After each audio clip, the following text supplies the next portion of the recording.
another one.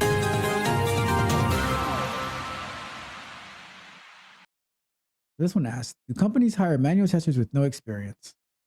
So let's read it. Let's see what happens.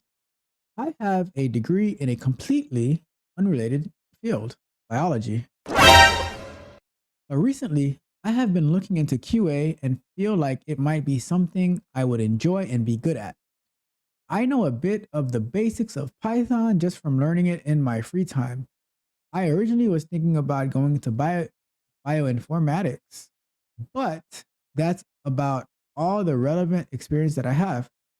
I've been reading that manual testing is a good way to break into the field, but all the job openings I've seen so far list a computer science degree in their requirements.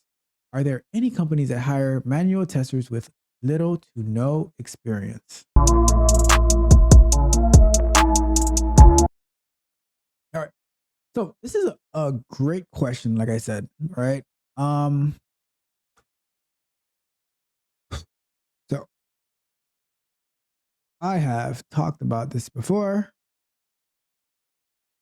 When people do not properly plan their career, like this young person that said they were going into school and they're interested in being a QA engineer, QA automation engineer to be specific, right? They're planning, right? We have our friend Melissa who is taking a web development course online at 17 years old. She's planning. She knows what she wants to do and she's working towards it.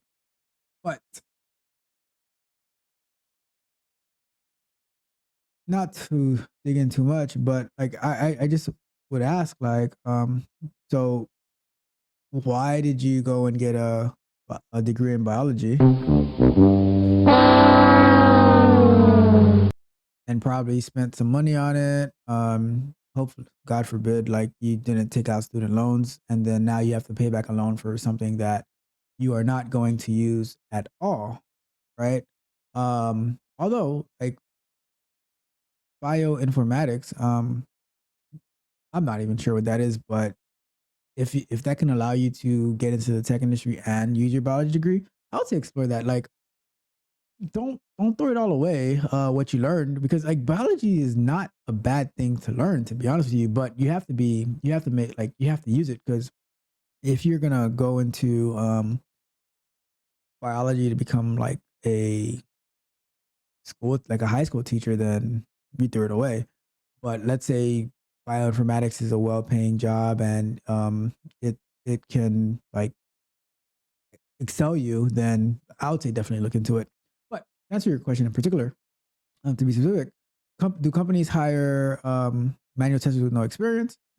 Um, they can. I mean, because everyone starts with no experience at some point. I would say depending on your age, it might be a little bit harder because if you have, let's say, I'll put it like this, right?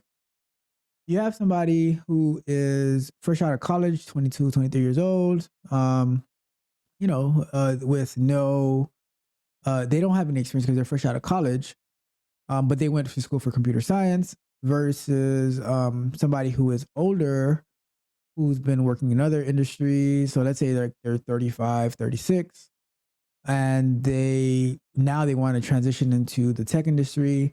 They don't have any experience in QA, but let's say they took a course or a boot camp.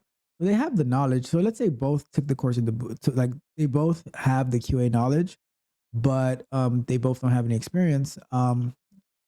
Companies might sway more towards the fresh out of college person because they were more intentional and stuff like that. That's not that's not gospel or anything like that. But I'm just saying like that can play a huge role into it. Now, you can definitely get a job with little or no experience, but the key would be to find a way to make your resume attractive, right? And to be honest, that would be like building a portfolio, that a QA portfolio, so that you can show that although you don't have any actual working experience, you have like you have done QA stuff. And going like, about the manual testing thing, like I've been talking about this whole show. and which continued from our Sunday show. If there aren't a lot of manual testing positions out there because the way that things are moving, companies are expecting their QA, I'll say QA people, to know how to do manual testing, but to be looking towards the future of automation, right? So thinking that you're just going to get hired as a manual tester, it's rare nowadays, right? So if you have these boot camp people that are telling you, oh, you can get a job you can get a job as a manual tester, um, it's it's not easy. So there's that, right? Now, like I was saying earlier as well, if you were to look for jobs that are like on site, that are local to you, you stand a better chance because there's less people applying for it. And I wouldn't focus only on manual testing. And I think a lot of times people confuse what manual testing. I think people confuse what manual testing is with with like it's you're just like following directions 1, 2, 3, 4, 5. Matt, that's not manual testing. That's just like QA is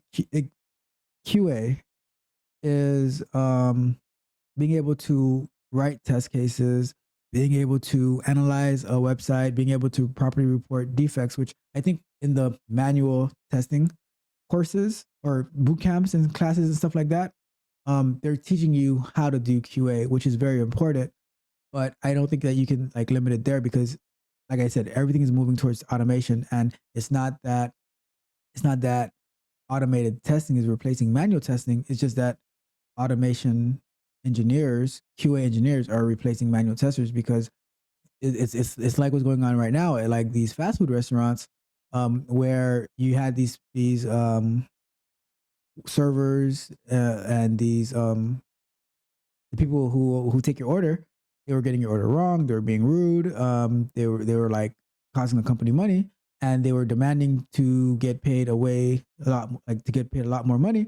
So they ended up getting paid a lot more money, but they fired everybody else and kept one person to be able to, who was worth paying them to operate the computers that replaced everybody else, right?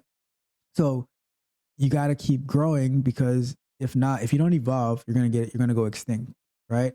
So that's what I would say. As you're looking for these jobs, build up your automation knowledge and build up your portfolio so that you can be in a better chance to land that job, even with no experience. Create your own experience, create your own internship, um, and by that, like you can go and source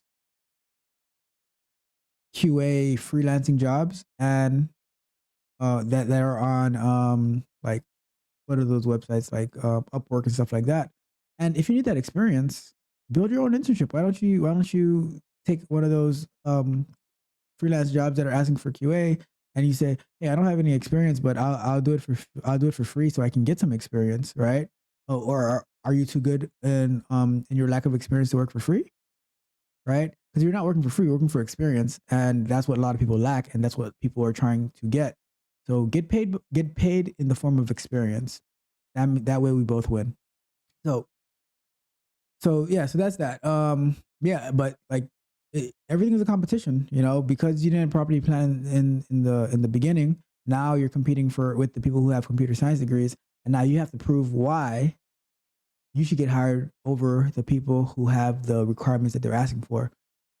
Like I said earlier, like computer science degrees doesn't mean anything that you know about how to test, but it shows that you are already in the industry, and that shows that you have more potential than somebody who, or at least it gives the appearance that the person who has a computer science degree has more potential than the person that who is not.